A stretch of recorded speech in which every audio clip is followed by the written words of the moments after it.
Hi everyone. I'm going to try and get through this without editing.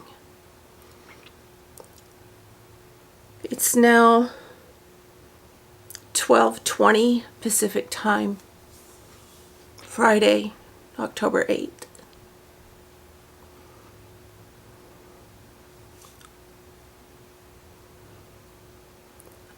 About 9 hours ago,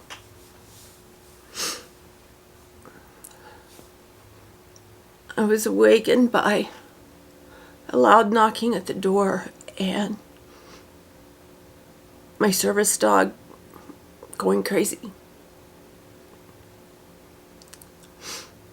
My son was there, Michael.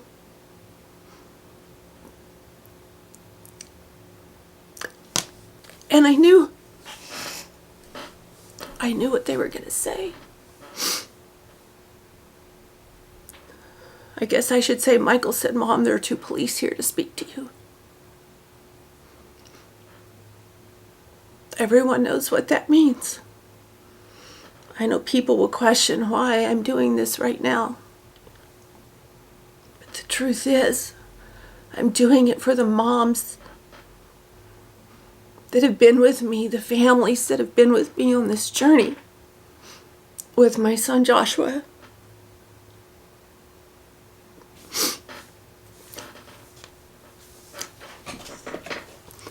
Yesterday, October 7th, my son was found in the front of the Salvation Army in a sleeping bag.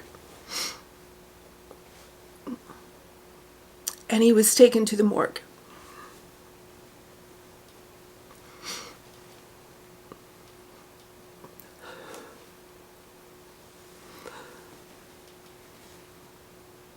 I know this is going to be jumbled because my thoughts are jumbled. I know, and the police told me last night.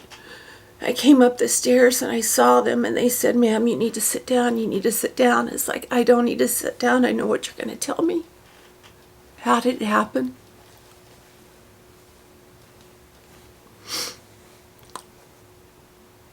And I feel bad because I knew it was happening. I knew that it had happened. I knew what had happened. And I think I had really put on my armor of, I need to hear what's going on. And there were no tears, as they told me. My son had been found dead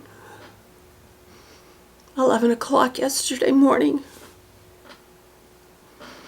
They were from the Clackamas County Sheriff's Office, and if they happen to get this, I want to thank them for being so compassionate, so kind, and so loving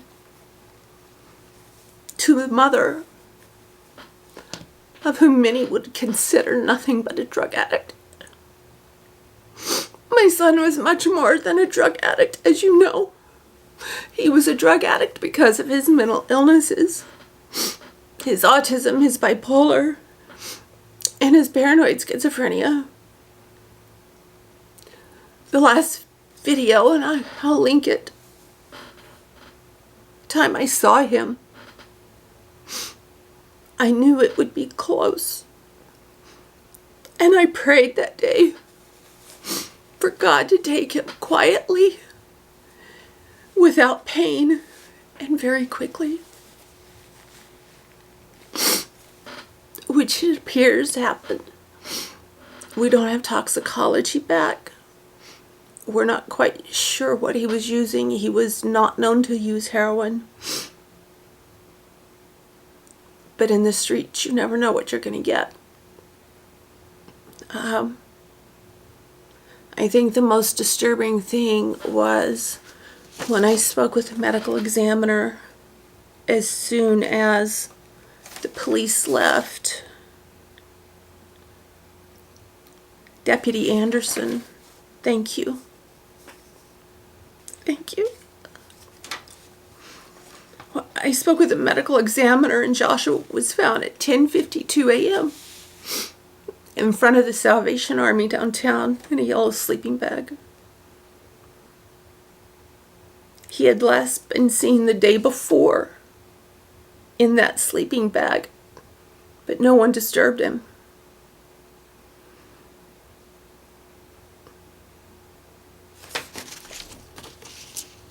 The ME's estimate was that when they found him, he had been gone between 12,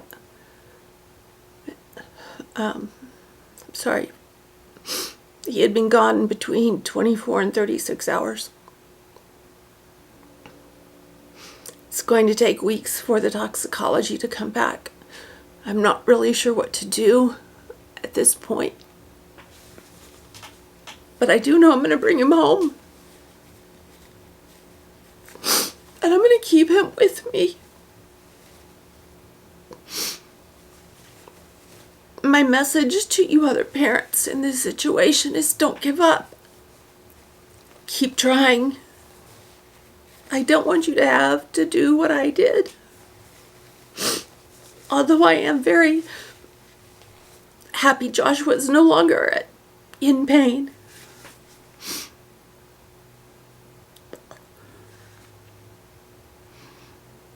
It really hurts that he was lying on a sidewalk, alone, with no one stopping to notice my son was gone.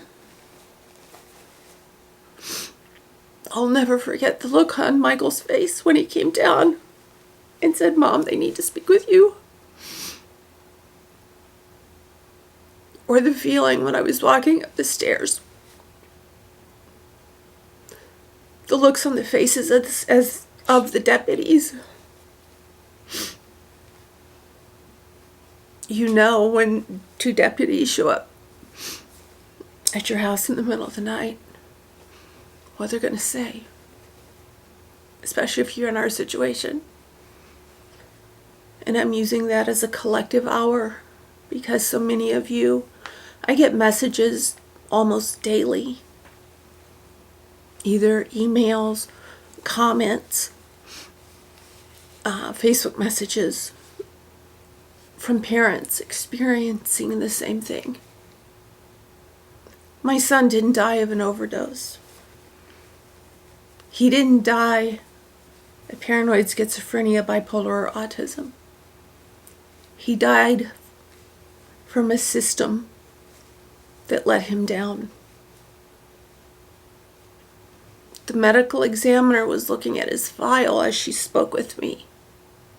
She knew I took him cupcakes on his birthday. She knew he was a musician. She knew how long I had been trying to help him.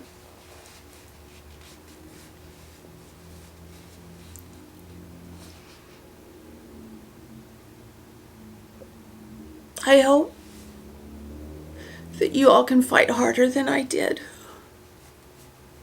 Or maybe come up against a more compassionate state or jurisdiction that recognizes mental illness.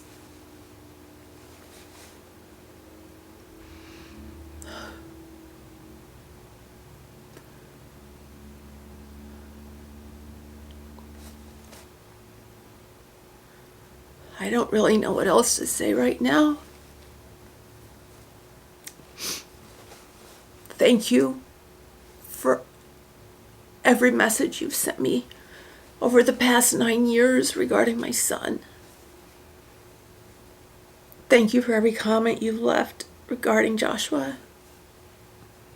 And I pray that your child gets the help that they need.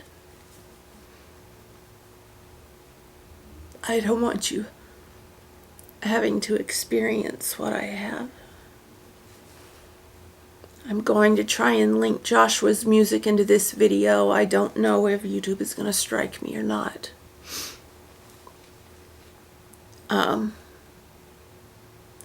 When I know more, I'll let you know. I'm not sure if I said or not, toxicology is going to take weeks to come in. Not that that really matters. I guess it does. Then I'll know it was quiet, peaceful. At least that's what I'm holding on to right now.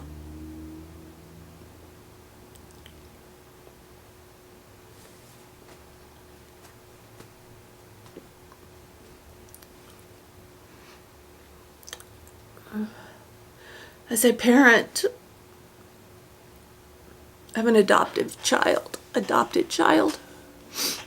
you always have worries. You're always afraid that they're going to be taken from you. Joshua had an incredible birth family that helped me raise him for 28 years. I went to his grandmother for support continually.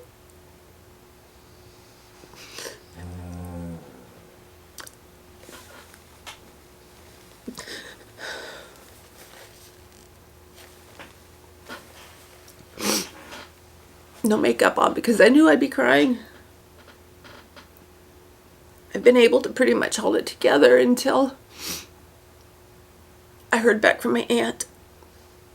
And when I heard back from my sister-in-law,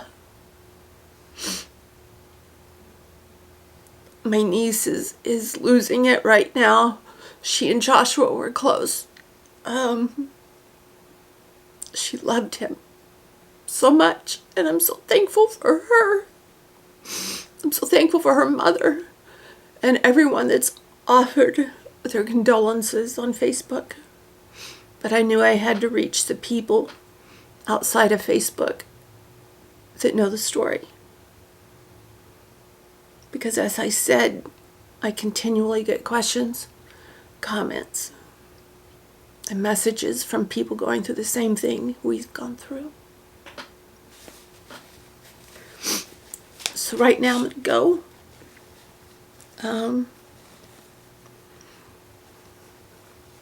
I don't know what the next step is. I'm angry that it took them so long to identify him. I made sure he had on record his birthmarks. He had a heart-shaped birthmark on the back of his neck. He had an appendectomy scar.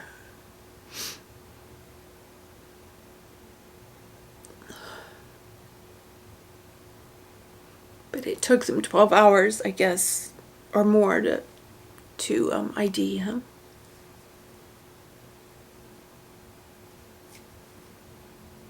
Take care of your kids. Take care of your hearts.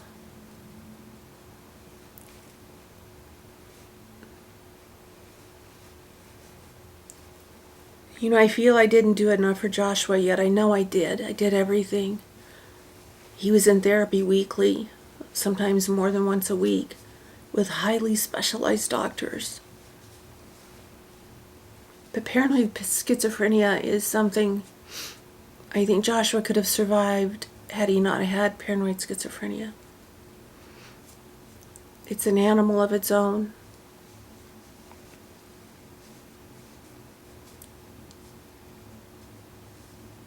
I know we did what we could. And I think, truthfully, right now, after I saw him last, the best thing I could have done was pray for God to take him home quickly, painlessly, and quietly. Because the life he had wasn't a life. Thanks for listening. Thanks for caring. Thanks for your messages. Thanks for your comments. Thanks for caring about my son. I love you all, and I'll keep you updated. Thank you.